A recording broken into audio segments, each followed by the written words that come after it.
Setinggi apapun kehebatan ilmu seseorang, sehebat apapun kekayaan seseorang, setinggi apapun jabatan seseorang, kalau akhlaknya buruk, maka di mata Allah dan di mata manusia dia pun nilainya buruk.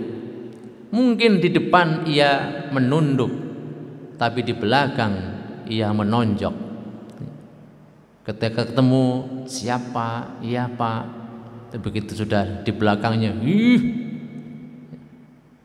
itu kalau akhlak kita tidak baik.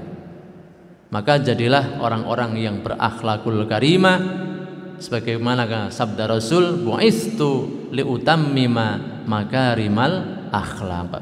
Aku diutus oleh Allah itu untuk memperbaiki akhlak-akhlak manusia, baik akhlak kepada Tuhannya, akhlak kepada sesama manusia, dan akhlak kepada sesama makhluk Allah Subhanahu wa ta'ala. Memang sulit, tapi minimal ada upaya untuk ke arah yang lebih baik. Bapak-bapak dan hadirin rahimakumullah, itu tentang muqaddimah. Nah, ini karena kemarin itu beberapa bulan yang lalu saya menyampaikan materi tentang kisah Nabi Allah Khidir alaihissalam dan Nabi Allah Musa alaihissalam belum tuntas, maka kalau ini menjadi terakhir saya tuntaskan. Kalau dia ingat sampai ayat berapa kemarin Pak? Ayo loh. Tidak masalah, nggak ingat juga masalah. Ini namanya ngaji nguping, suruh ingat dari mana. Yang penting waktu ngaji, namanya nyari berkah. Nyender pun nggak masalah, lupa pun tidak masalah. Selalu diisi dan selalu diisi. Saya aja belum tuh ingat kalau nggak buka. Jadi walaupun mungkin materi tentang kisah-kisah Nabi itu ada yang juga menganggap tidak penting, itu materi anak-anak kecil. Tapi tidak mungkin Allah mencantumkan kisah-kisah para rasul dalam Al-Quran ini kalau tidak ada manfaatnya buat manusia. Justru anak-anak kecil ada kehebatannya. Apa hebatnya? Kalau ditimbang dosanya pasti banyakkan yang udah tua-tua. Ditimbang masa kebersihan hatinya, hebat anak-anak kecil. Maka jangan meremehkan anak kecil. Kalau orang kecil tergantung orangnya. Jadi waktu Nabi Musa alaihissalam pernah berpidato awalnya, berceramah kepada para murid-muridnya dengan nada yang meyakinkan. Kemudian bertanyalah salah satu muridnya, wahai Nabi Allah Musa, wahai guru, siapakah orang yang paling berilmu di muka bumi ini? Langsung Nabi Musa mengatakan, saya. Dengan keakuannya ini Allah nggak suka. Ini bagian dari akhlak manusia yang kurang disukai Allah. Maka kemudian Allah menegur, wahai Musa, dalam awal kisah itu diceritakan, sesungguhnya aku punya seorang hamba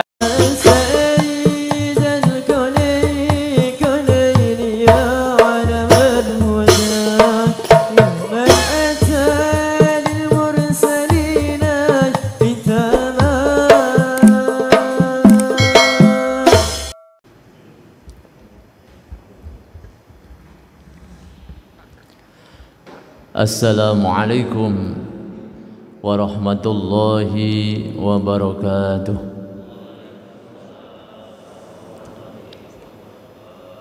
Bismillahirrahmanirrahim. Alhamdulillahi rabbil alamin. Wa bihi nasta'inu ala umurid dunya waddin. Assalatu wassalamu ala sayyidina Muhammadin sayyidil mursalin wa ala alihi wa ashabihi wa man tabi'ahum bi ihsanin ila yaumiddin. Ashhadu an la ilaha illallah wahdahu la syarika lah, iyyahu na'budu wa iyyahu nasta'in. Wa ashhadu anna Muhammadan abduhu wa rasuluh المبعوث رحمة للعالمين. أما بعد فقد قال الله تعالى في كتابه الكريم وهو أصدق القائلين أعوذ بالله من الشيطان الرجيم سبحانك لا علم لنا إلا ما علمتنا إنك أنت العليم الحكيم صدق الله العظيم. Hadratil muhtaramin wal mukarramin, para alim ulama, para asatid, para hujjaj, dan juga calon-calon haji, amin Allahumma amin. Para sesepuh, bapak-bapak, saudara-saudaraku, dan juga ada anak-anak muda, bahkan ada anak kecil yang ikut ngaji. Alhamdulillah, mudah-mudahan semuanya mendapatkan rahmat dari Allah Subhanahu wa ta'ala. Amin Allahumma amin. Puji serta syukur marilah bersama-sama kita panjatkan kehadirat Allah Subhanahu wa ta'ala. Salawat dan salam semoga Allah limpah curahkan ke pangkuan Nabi kita, Nabi besar Muhammad sallallahu alaihi wasallam. Semoga Allah limpahkan pula kepada keluarga beliau yang mulia, para sahabatnya, para pengikutnya, para tabi'in, para atba'ut tabi'in, para ulamaul amilin, para sholihin. Mudah-mudahan kita termasuk bagian dari yang mendapatkan keberkahannya, karena insya Allah kita semua ini termasuk orang-orang yang ingin menjadi golongan sholihin atau orang-orang yang sholih. Amin Allahumma amin. Bapak-bapak dan saudara-saudaraku rahimakumullah, Nabi kita Muhammad sallallahu alaihi wasallam bersabda, kun aliman, jadilah kalian itu orang yang berilmu, yang bisa mengajarkan ilmunya. Au muta'alliman, kalau ilmu kagak punya, ngajar juga nggak bisa, ngajar harus pakai ilmu. Rasul memerintahkan jadilah orang yang suka belajar ilmu. Suka belajar ilmu, waktunya kagak ada. Au mustami'an, kata Nabi, ya kalau nggak bisa menuntut ilmu, ya paling tidak sering mendengarkan sesuai dengan kesempatan kalian.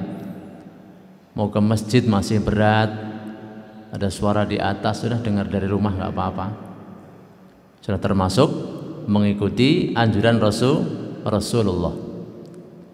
Dengerin juga masih males, kata Nabi, au mustami'an, au muhibban, mohon maaf, au muhibban.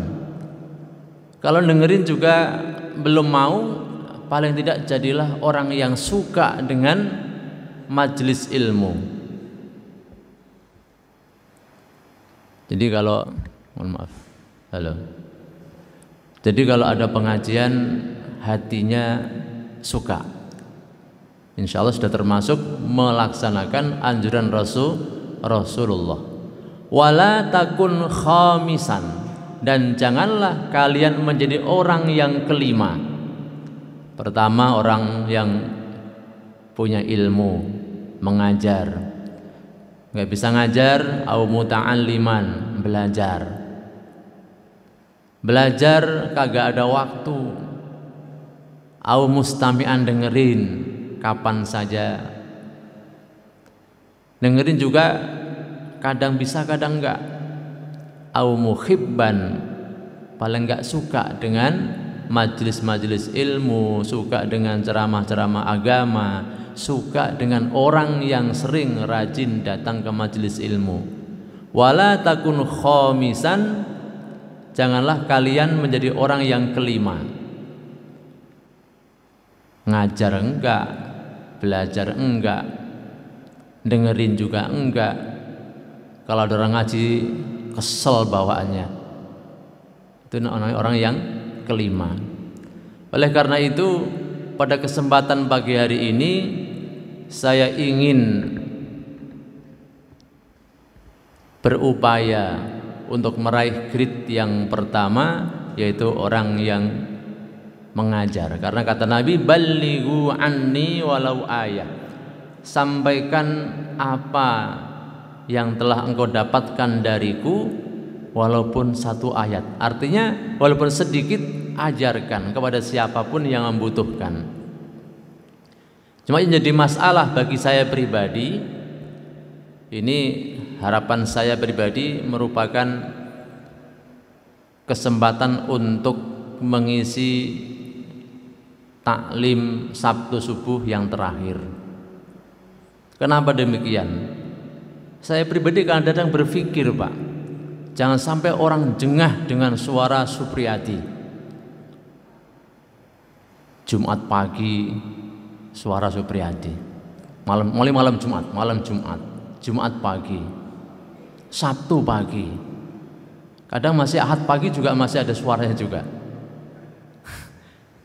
Nah, maka insya Allah saya izin, ini kan bulan terakhir tahun Hijriah, bulan Dzulhijjah sudah tanggal 21, jadi tahun depan saya izin sudah cukup. Saya ingin menjadi, belum layak untuk yang pertama, tapi menjadi yang kedua, yang belajar saja, supaya variasinya lebih banyak, ilmu yang kita dapatkan pun lebih banyak. Kenapa? Kita belajar dari orang yang punya ilmu banyak. Bapak dan hadirin rahimakumullah, itu harapan saya, mudah-mudahan disetujui. Karena dari waktu masih kecil, saya juga sering kalau ustadznya nggak ada, nggak ditawarkan, nggak ada yang mau, ya akhirnya saya sudah mulai membenarkan di waktu itu. Jangan sampai berlanjut sampai sekarang seakan-akan tidak ada orang lain. Karena saya takut, saya ini takutnya seperti yang guruin, padahal yang di atas ini belum tentu lebih baik daripada yang di bawah. Kalau lebih tinggi iya, karena saya duduk di atas, bapak di bawah. Tapi kebaikannya, kesolehannya belum tentu yang di bawah itu tidak kurang baik. Bisa jadi yang di atas ini kesolehannya lebih baik bapak yang di bawah. Kalau menasehati, saya khawatir menasehati diri saya pribadi saja belum bisa, menasehati keluarga saja belum bisa, kok menasihati banyak orang. Kadang-kadang mengukur diri sendiri. Kenapa demikian? Kita memang diperintahkan oleh Allah dan Rasulnya senantiasa mengadakan muhasabah, introspeksi diri. Nah, kalau untuk keluarganya saja belum benar, kok nasihatin orang lain? Bapak-bapak mungkin bertanya-tanya, Ustaz Supriyadi punya mantu udah 2 tahun nggak pernah nongol di masjid. Itu kan barangkali bagian dari belum berhasilnya saya untuk menasehati, untuk membawa, untuk menjadikan keluarga saya menjadi keluarga yang bisa dicontoh oleh orang lain. Walaupun terlepas dari masalah hidayah pribadi, itu beda lagi. Bapak yang dirahmati Allah, untuk itu saya ingin seperti tadi, ini merupakan yang terakhir saja. Ya.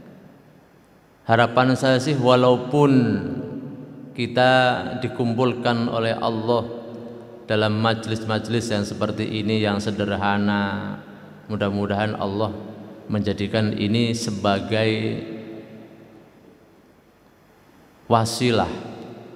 Allah memberikan kepada kita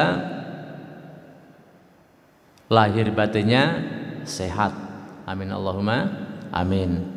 Fisiknya menjadi kuat, imannya menjadi meningkat, rezekinya menjadi berlipat. Kenapa? Karena berdoa setiap waktu bersama orang-orang yang lain yang insya Allah lebih salih. Jadi saya ingin menjadi bagian dari itu, tidak harus menjadi orang yang memberikan nasihat. Kalau memimpin doa tidak masalah, tapi yang nasihat ini yang bermasalah. Kenapa?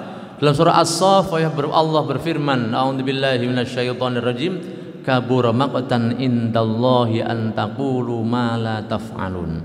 Sungguh berdosa besar orang yang bisa ngomong ini itu tentang agama, bisa menasehati, tapi dirinya sendiri tidak mampu memberi contoh dan melakukan apa yang dia nasihatkan itu. Dan orang yang tahu tentang ilmu, tahu tentang agama, misalnya tentang sodakoh, kita mengajak sodakoh tapi kita sendiri nggak pernah sodakoh. Kita ngajak tahajud tapi kita sendiri jarang tahajud. Kita ngajak kebaikan, kita sendiri masih banyak melakukan keburukan-keburukan. Tetapi bukan berarti harus semua berpatokan dengan itu, karena walaupun kita belum jadi orang yang benar, tapi ada upaya untuk ke arah yang benar. Dengan apa? Yang mampu dengan ilmunya, ya mengajar dengan ilmunya, walaupun mungkin belum sepenuhnya bisa mengamalkannya, insya Allah dengan niat untuk memperbaiki diri itu menjadi orang yang tidak termasuk yang Allah firmankan, sungguh berdosa besar orang yang bisa menasehati tapi tidak bisa mengamalkan apa yang dinasihatkan itu. Bapak-bapak dan hadirin rahimakumullah, pada kesempatan pagi hari ini sebagai muqaddimah, saya ingin mengajak Bapak sekalian untuk bermuhasabah terlebih dahulu. Kenapa? Akhir tahun biasanya di beberapa tempat diadakan kajian-kajian yang pada akhirnya muhasabah, menghitung-hitung perjalanan hidup kita selama setahun terakhir ini. Dengan usia yang semakin bertambah, rambut yang mulai memutih, kekuatan mulai berkurang, daya ingat mulai turun, pendengaran mulai tidak sempurna, penglihatan mulai kabur. Ini sudah sampai mana perjalanan kita? Kita termasuk orang yang insya Allah beruntung. Kenapa? Masih Allah berikan keringanan langkah dan hati kita untuk sering ke masjid. Coba saudara kita, kadang-kadang kita sangat prihatin. Beberapa kali ada orang yang meninggal, tetangga kita, orang Taman Aster, sudah lama di Aster puluhan tahun. Tapi ketika ada berita inna lillahi wa inna ilaihi raji'un, yang mana orangnya? Kenapa?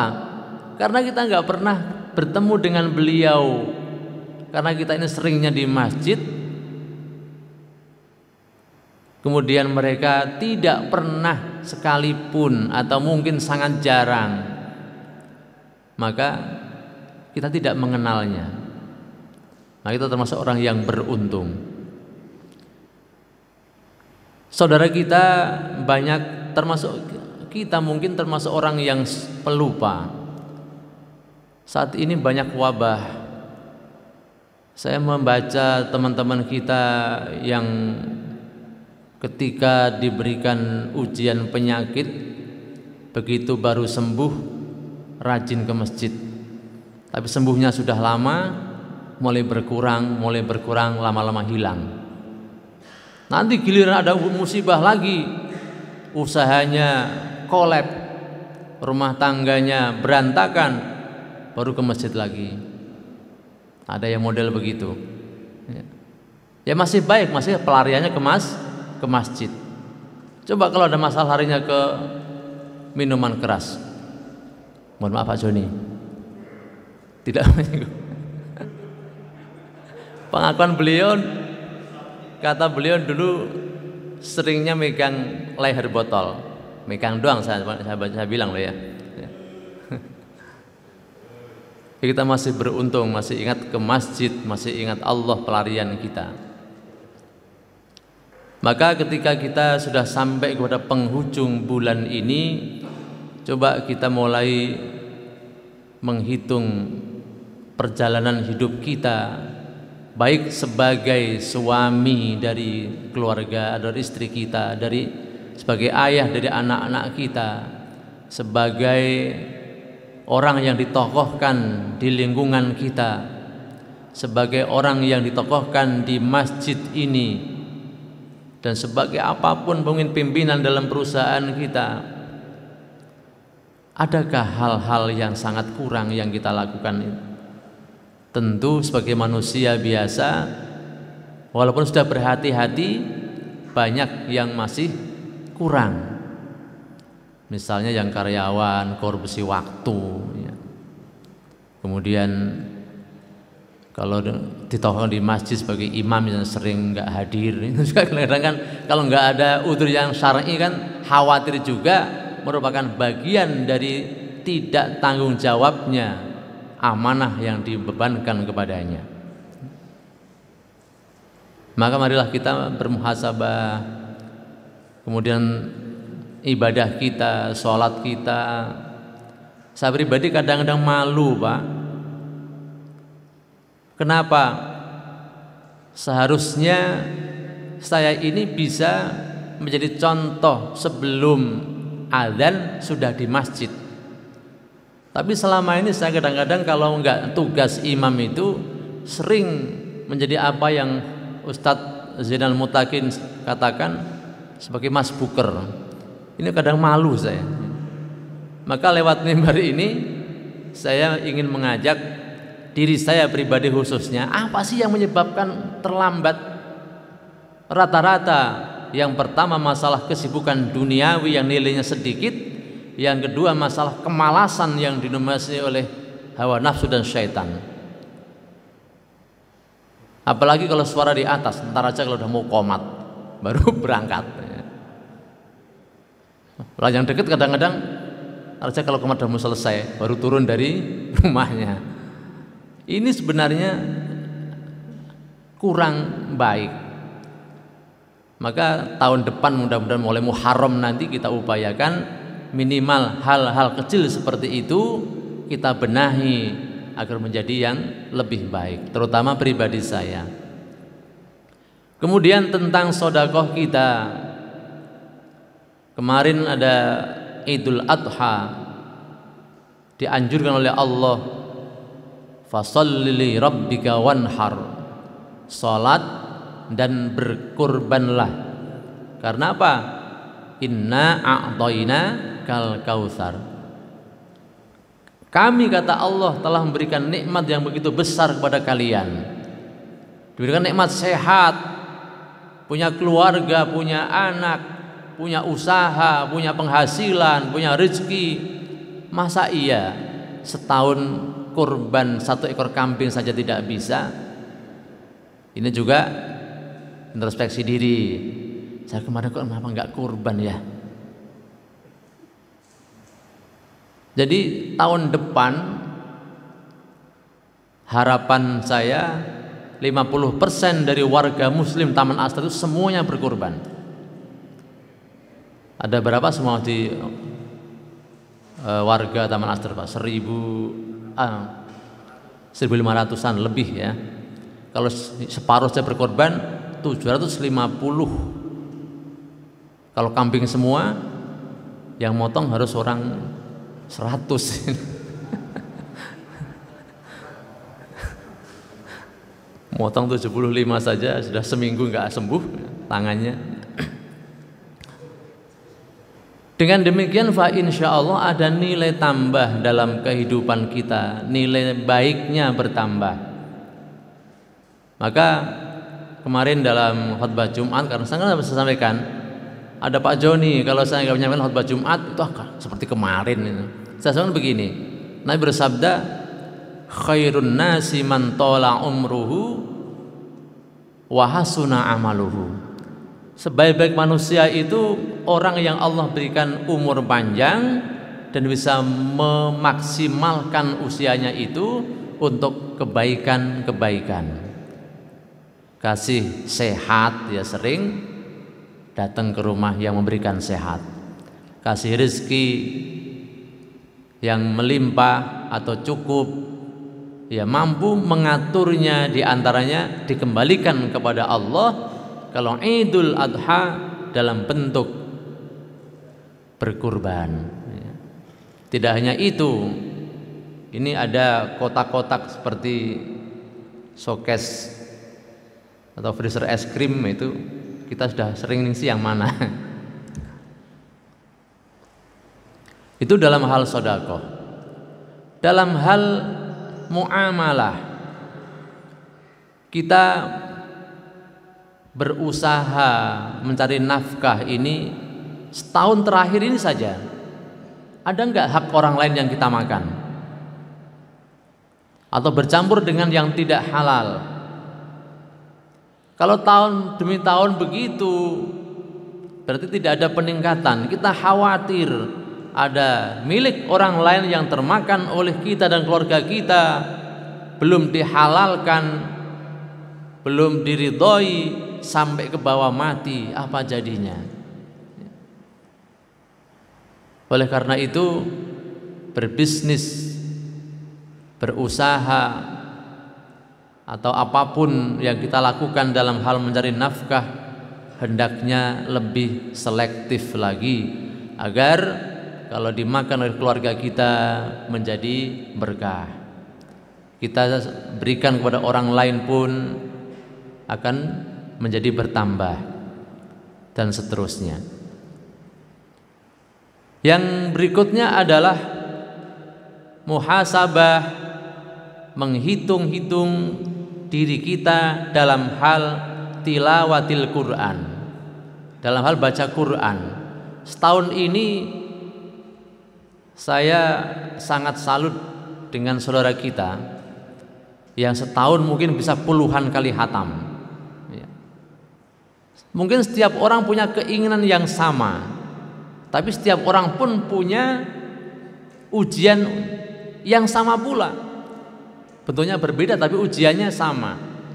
Seperti ujian kemalasan, ujian keperluan, ujian kesehatan atau kemauan, ya. Setiap pada maghrib baca Quran sampai isya, setiap hari. Mungkin masih dilakukan di rumah kalau ada waktu. Sehingga saya belum pernah bertanya kepada beliau, tapi dari beberapa kali saya dengar pernyataannya itu, ketika terpotong oleh waktu-waktu yang tidak bisa baca Quran, beliau sangat gelisah. Karena targetnya dalam seminggu hatam misalnya, ini belum bisa hatam. Nah, kita ini yang Quran hanya menjadi pajangan, Quran hanya menjadi perhiasan dalam rumah kita. Yuk mulai Muharram bulan depan ini kita upayakan kita dekat dengan Al-Quran, sering megang Quran, enggak megang doang tapi membaca.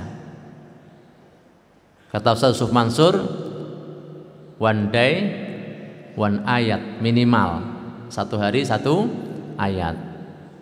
Kalau ayatnya pendek ditambahlah, masa Bismillahirrahmanirrahim, Ar-Rahman, Sadaqallahul Azim, kebangetan. Minimal satu halaman. Belum bisa baca Quran, belajar di mana? Di masjid kan ada. Malu ngundang ustadznya ke rumah, nggak punya duit, ngomong. Kalau kamu dikasih, bukan maksudnya Pak Ustadz saya nggak punya duit tapi pengen ngaji. Kapan ada waktu? Insya Allah siap Pak. Besok saya tunggu. Ada yang ngomong nggak kira-kira? Jadi jangan sampai baca Quran belum bisa, belajar nggak mau, adanya alasan mulu. Kita berharap nanti di alam kubur kita ada teman. Siapa temannya? Bacaan Quran yang senantiasa kita baca setiap waktu kita. Nanti di Shiratal Mustaqim akan mendapatkan pertolongan dari Allah dari barokah bacaan Al-Quran. Nanti di surga banyak teman-teman baik yang Allah serupakan dari pahala bacaan Quran kita.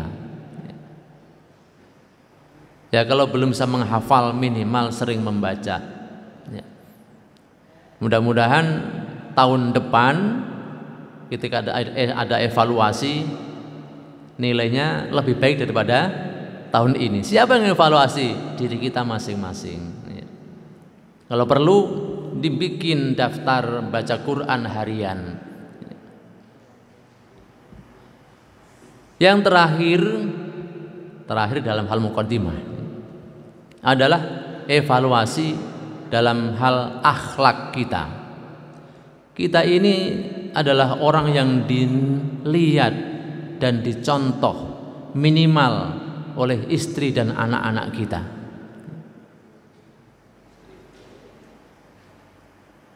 Istri-istri silakan. Maka minimal kita bisa menjadi orang yang akhlaknya baik. Apa akhlak baik itu? Ya senantiasa berkata jujur. Jujur itu kadang-kadang bisa hancur, Pak. Kata Nabi, qulil haqqa walau kana murran. Sampaikan, katakan yang sebenarnya walaupun itu pahit rasanya. Tapi setelah pahit jadi manis. Kita melakukan kesalahan yang menyinggung perasaan istri, kemudian kita sampaikan. Mungkin seketika itu istri marah, tapi setelah itu akan keharmonisan rumah tangga akan terjaga. Bukan berarti dikit-dikit lapor istri, dikit-dikit lapor istri, bukan begitu. Artinya tidak ada dusta antara suami dan istri. Pada anak-anak kita pun begitu. Dari ucapan kita jangan suka mengungkapkan ucapan-ucapan yang kasar. Kalau ada yang halus, kenapa harus yang kasar? Padahal tujuannya sama. Susah atau sudah jadi kebiasaan, dilatih. Bukankah orang yang bisa juara itu penuh dengan latihan dulu? Tidak mungkin tanpa latihan jadi juara. Maka kalau kita ingin menjadi orang yang lebih baik, maka banyak-banyaklah latihan. Ya. Setinggi apapun kehebatan ilmu seseorang, sehebat apapun kekayaan seseorang, setinggi apapun jabatan seseorang, kalau akhlaknya buruk, maka di mata Allah dan di mata manusia dia pun nilainya buruk. Mungkin di depan ia menunduk, tapi di belakang ia menonjok. Ketika ketemu, siapa? Iya Pak. Tapi begitu sudah di belakangnya, itu kalau akhlak kita tidak baik.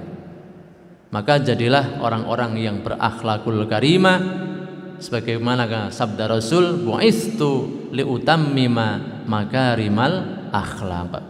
Aku diutus oleh Allah itu untuk memperbaiki akhlak-akhlak manusia, baik akhlak kepada Tuhannya, akhlak kepada sesama manusia, dan akhlak kepada sesama makhluk Allah Subhanahu wa ta'ala. Memang sulit, tapi minimal ada upaya untuk ke arah yang lebih baik. Bapak-bapak dan hadirin rahimakumullah, itu tentang muqaddimah. Nah ini karena kemarin itu beberapa bulan yang lalu saya menyampaikan materi tentang kisah Nabi Allah Khidir alaihissalam dan Nabi Allah Musa alaihissalam belum tuntas, maka kalau ini menjadi terakhir saya tuntaskan. Kalau dia ingat sampai ayat berapa kemarin Pak? Ayo loh. Tidak masalah, nggak ingat juga masalah. Ini namanya ngaji nguping, suruh ingat dari mana? Yang penting waktu ngaji, namanya nyari berkah. Nyender pun nggak masalah, lupa pun tidak masalah. Dan selalu diisi dan selalu diisi. Saya aja belum tuh ingat kalau nggak buka. Jadi walaupun mungkin materi tentang kisah-kisah Nabi itu ada yang juga menganggap tidak penting, itu materi anak-anak kecil. Tapi tidak mungkin Allah mencantumkan kisah-kisah para rasul dalam Al-Quran ini kalau tidak ada manfaatnya buat manusia. Justru anak-anak kecil ada kehebatannya. Apa hebatnya? Kalau ditimbang dosanya pasti banyakkan yang udah tua-tua. Ditimbang masa kebersihan hatinya, hebat anak-anak kecil. Maka jangan meremehkan anak kecil. Kalau orang kecil tergantung orangnya. Jadi waktu Nabi Musa alaihissalam pernah berpidato awalnya berceramah kepada para murid-muridnya dengan nada yang meyakinkan. Kemudian bertanyalah salah satu muridnya, wahai Nabi Allah Musa, wahai guru, siapakah orang yang paling berilmu di muka bumi ini? Langsung Nabi Musa mengatakan, saya. Dengan keakuannya ini Allah nggak suka. Ini bagian dari akhlak manusia yang kurang disukai Allah.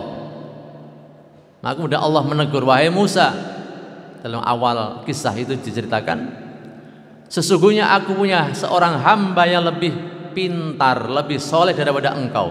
Kaget Nabi Musa. Nabi Musa itu kan nabi yang luar biasa, kisahnya paling banyak dimuat dalam Al-Quran. Nabi paling ngeyel, sama Allah nawar mulu Nabi Musa. Nabi Ibrahim enggak, Nabi Ibrahim suruh motong anaknya, potong aja. Suruh khitan saja. Coba Nabi Musa suruh datang ke Fir'aun dari dibekali dengan mukjizat, tongkat sudah menjadi ular, tangan masukin ke tiak, kemudian dihadapkan ke musuhnya, silau musuhnya. Kalau kita beda, masukin ke tiak, hadapkan ke temannya, pingsan semuanya. Sudah begitu dalam surat Thaha itu Allah jelaskan panjang lebar. Datanglah kepada Fir'aun wahai Musa, dia sudah melampaui batas, sudah dibekali dengan keberanian, sudah dibekali dengan mukjizat. Masih Nabi Musa nawar, ya Allah, jangan-jangan dia nanti membunuh saya. Maka saya usul ya Allah, saudara saya ini Harun angkatlah menjadi rasul, menjadi pendamping saya. Nawar. Maka satu-satunya nabi yang Allah angkat jadi nabi itu atas rekomendasi manusia, Nabi Harun alaihissalam. Seandainya Nabi Musa nggak usul, mungkin Nabi Harun nggak jadi nabi. Seandainya mungkin dulu Pak Ian hidup bersama Nabi Musa, mungkin yang diusulkan Pak Ian untuk hidupnya belakangan. Ya. Tapi yang nggak pantas Nabi Ian, Nabi Suryanto nggak pantas. Ya.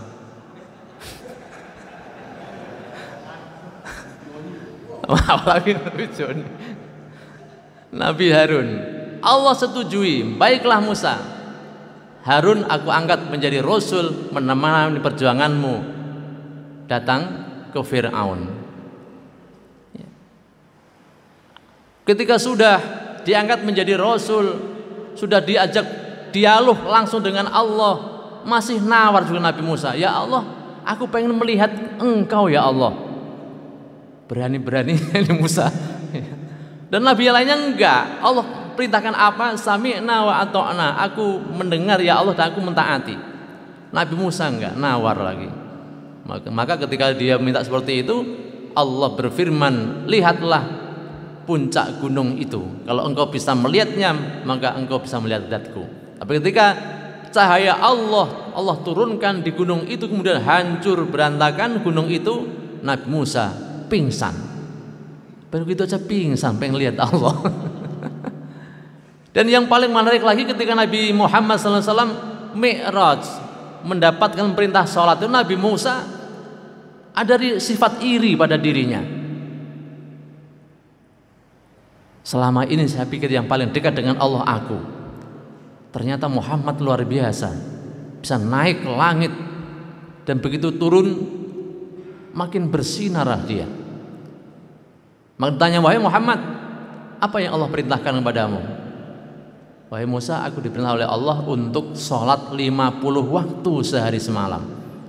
Langsung Nabi Musa ada bahan untuk ngerjain Nabi Muhammad. Dalam hatinya, gua kerjain naik turun, mampu nggak kira-kira? Wahai Muhammad, nggak mungkin mampu umatmu. Umatmu kecil-kecil, malas-malas. Umat saya yang gede-gede saja nggak mampu sholat 50 waktu, apalagi umatmu. Mintalah kiranya kepada Allah. Sampai bolak-balik 9 kali, masih saja katanya tidak mampu. Padahal cucu baginda Nabi Muhammad SAW, putra dari Sayyidina Husain, itu pernah sholat sehari semalam 1000 kali. Kalau 50 waktu kali 17 berapa Pak? Lebih 1000 kan, artinya lebih banyak 1000 kan? Masih kurang dari 1000 maksudnya. Jadi itu membuktikan bahwa yang dikatakan Nabi Musa itu enggak benar, bahwa umat Nabi Muhammad itu tidak semuanya malas sholat. Bahkan ada ulama-ulama kita yang mencoba sholat maksimal mampu berapa sih? Mampu sehari semalam 300 rakaat. Kita mungkin termasuk yang Nabi Musa katakan, malas-malas, sholat tarawih panjang dikit, pundung, cari yang lebih cepat ya. Padahal tantangan ya. Ini Nabi Musa alaihissalam senantiasa menawar apa yang Allah perintahkan, sampai-sampai dengan ucapannya bahwa ia menjadi orang yang merasa lebih pandai seluruh dunia, Allah firmankan, aku punya hamba yang lebih soleh daripada engkau. Maka Nabi Musa penasaran, di mana ya Allah, aku akan datangi dia. Maka pada akhirnya Allah tunjukkan posisi Nabi Khidir bertempat tinggal. Dia cari dengan berbagai macam ujian dalam perjalanannya itu, dan pada akhirnya ketemu. Setelah ketemu langsung, oh ini orangnya. Wahai Nabi Allah Khidir, aku ingin berguru kepadamu. Nabi Allah Khidir bilang, wahai Musa, engkau tidak akan pernah bersabar bersamaku. Nabi Musa tetap ngeyel, ingin, pokoknya pengen berguru kepada engkau. Pada akhirnya diizinkan. Setelah diizinkan, Nabi Khidir mempunyai syarat, engkau tidak boleh bertanya apapun dari apa yang aku lakukan sebelum aku menjelaskannya. Tapi namanya Nabi Musa, setiap Nabi Khidir melakukan sesuatu, ia komentari. Ada 3 hal, ini dalam ayat 71 sampai dengan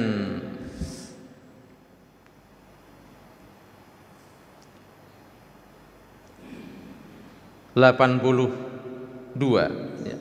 17 sampai 82. Enggak mungkin saya bacakan per ayat, kelamaan, waktunya tinggal 5 menit lagi. Ada 3 hal yang Nabi Allah Khidir lakukan. Yang pertama, ketika Nabi Musa diajak jalan-jalan sampai ke pantai, kemudian waktu dulu belum ada dermaga, jadi ada perahu lewat. Nabi Khidir alaihissalam kemudian memanggil, dan perahu itu ke tepi, beliau berdua naik ke perahu itu. Tapi di tengah perjalanan, tengah samudra, tiba-tiba Nabi Khidir alaihissalam bolongin itu kapal, itu perahu. Nabi Musa spontan, "Woi Khidir, apa maksudmu? Kamu ingin menenggelamkan kita semua?" Kamu terlaluan Nabi Khidir. Nabi Khidir dengan santainya, "Kan aku sudah bilang, kamu nggak akan sabar bersama saya." Nabi Musa baru menyadari bahwa syaratnya ia langgar, kemudian minta maaf. Setelah turun dari perahu, dari kapal itu, berjalanlah, ketemu anak-anak pada sedang bermain di pinggiran kampung. Langsung Nabi Khidir diambil satu orang, dipelintir kepalanya sampai mati. Spontan Nabi Musa komen lagi, "Ya Nabi Khidir, apa maksudmu? Ini bocah masih suci, apa dosa dia? Engkau bunuh begitu saja." Nabi Khidir pun menjawab dengan santainya, wahai Musa, kan aku sudah bilang kamu nggak akan sabar bersama saya. Astagfirullah. Karena akhirnya Nabi Musa, ya udah Nabi Khidir, sekali lagi saya mengomentari perbuatanmu, hak saya untuk jadi muridmu habis. Sudahlah, saya akan berpisah denganmu. Benar, ketika perjalanan sudah dilanjutkan lagi sampai ke sebuah desa, Nabi Khidir karena capek, haus, minta makanan, minta minuman oleh penduduk desa itu, tidak ada satupun yang memberikan. Tapi ketika melihat ada rumah yang mau rubuh, justru Nabi Musa diajak, ayo Musa kita benerin nih rumah biar nggak rubuh. Nabi Musa pun lupa akan janjinya, komen juga dia, wahai Nabi Khidir, keterlaluan kamu, udah kita minta minum nggak dikasih, ini rumah biarlah roboh, kenapa kita betulin? Nabi Khidir mengatakan, inilah batas perpisahan kita wahai Nabi, batas kebersamaan kita wahai Musa. Maka dijelaskan oleh Nabi Khidir dan Nabi Musa, langsung saja yang pertama setelah yang satu ini, haus ternyata.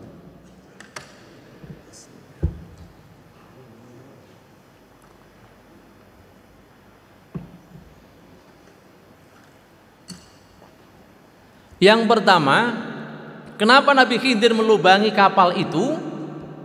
Karena Nabi Khidir Allah berikan kemampuan untuk bisa melihat sesuatu yang belum terjadi. Dalam perjalanan sekian mil ke depan, ada raja yang zalim yang merampas setiap kapal yang lewat kalau kapal itu masih bagus. Ingat zaman penjajah dalam kisahnya itu Pak. Zaman Belanda kan, Belanda itu kan serakah. Kalau sekarang masih serakah berarti kayak Belanda. Ada demang-demangnya yang punya istri cantik, ya ambil. Rakyatnya punya gadis cantik, ya ambil buat bikin jadi istri selir dan seterusnya. Itulah yang terjadi pada zaman Nabi Musa dan Nabi Khidir. Ada perahu yang bagus disita oleh raja itu. Maka saya lubangin supaya cacat. Nanti kalau udah cacat, lewat di depan raja itu, perahu ini tidak dirampas. Kenapa? Karena ini merupakan satu-satunya kepunyaan bapak ini untuk mencari nafkah di laut. Kalau sampai dirampas bagaimana ia mencari nafkah? Jadi sengsara keluarganya. Penjelasan Nabi Khidir yang pertama. Yang kedua, kenapa saya membunuh anak itu? Karena anak ini sudah Allah tulis dalam alam azali bahwa ini kelak akan menjadi orang kafir yang bisa membawa orang tua yang mukmin, yang solih ini bisa menjadi kafir karena anak ini. Maka saya bunuh. Harapan saya agar Allah mengganti anak ini dengan anak yang lebih soleh lagi. Jangan diikutin ini Pak. Anak kita bengal, pelintir kepala. Kenapa? Supaya Allah ganti. Jangan begitu. Tapi ada hikmahnya. Ketika kita diberikan anak-anak banyak, pun ada yang susah diatur, atau mungkin yang kelihatannya masih kecil itu solih, tiba-tiba Allah wafatkan, jangan bersedih hati, karena bisa jadi Allah memberikan yang terbaik kepada kita. Kalau anak ini gak diwafatkan, bisa jadi nanti akan menjerumuskan kita menjadi orang yang ingkar kepada Allah. Maka ketika diwafatkan, itulah yang terbaik, keputusan Allah untuk diri kita. Yang paling repot kalau anaknya satu Allah wafatkan. Kalau bagi bapak nggak repot, ini satu, dulu aja nyarinya susah, Allah wafatkan, berarti ada kesempatan untuk nyari yang lain. Barangkali begitu Pak Joni ya. Yang terakhir, Nabiullah Khidir alaihissalam membetulkan rumah dalam sebuah kampung itu tanpa dapat upah, bahkan minum pun tidak dikasih oleh penduduk kampung itu. Karena Nabiullah Khidir diberikan kemampuan oleh Allah untuk bisa melihat yang belum terjadi. Di situ ada simpanan harta anak yatim 2 orang, bapak ibunya soleh solihah sudah wafat. Kalau rumah ini roboh, maka harta yang tersimpan itu tidak akan bisa dimanfaatkan oleh anak yatim itu. Tapi ketika rumah ini masih berdiri, anak yatim itu bisa berada di situ. Nanti kalau sudah besar akan Allah tunjukkan di situ ada simpanan ayahandanya, bisa dimanfaatkan dalam kehidupannya ke depan. Nabi Musa lengkeleng kepala. Kok tahu? Itulah menunjukkan bahwa Nabi Musa lebih solih, lebih alim, Nabi Khidir lebih alim daripada Nabi Musa. Walaupun memang syariatnya berbeda, yang dimiliki Nabi Khidir alaihissalam tidak dimiliki Nabi Musa, tapi yang dimiliki Nabi Musa juga tidak dimiliki oleh Nabi Khidir alaihissalam. Dan dalam akhir ayat itu Allah jelaskan, Nabi Khidir bilang, wa ma fa'altuhu an amri dzalika ta'wilu ma lam tasti' alaihi sabra.